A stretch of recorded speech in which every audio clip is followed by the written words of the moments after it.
Iranians went to the polls today voting for a successor to President Mahmoud Ahmadinejad.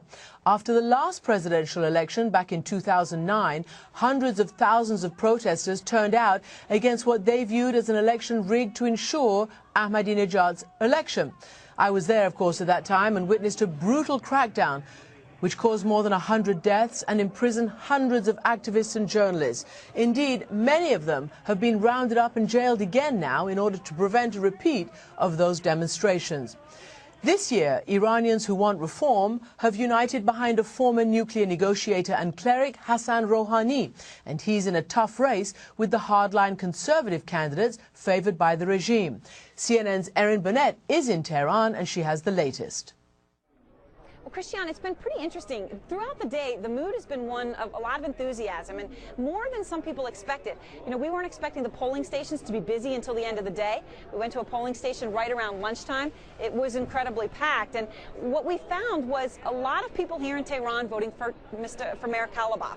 Now, people are also saying they still have no idea who's going to win. Most people we talked to still think this is going to go to a runoff. Of course, if anyone gets 50% plus one vote, they win, and that could happen. But most people are still telling us at this point they think that it will go to a runoff. So we'll see what happens. We should get results, obviously, within the next 24 hours.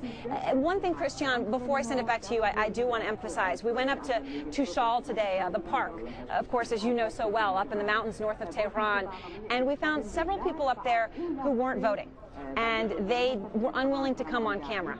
They said it's pretty clear why we don't want to come on camera. You know, of course, the supreme leader had said that high turnout would send a strong message to the enemy, and they felt very uncomfortable talking about why they weren't voting on camera. But off camera, they said it's pretty clear.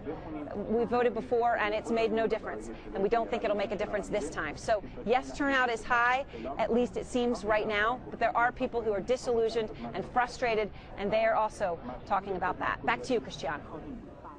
CNN's Burnett at one of the polling stations in Tehran.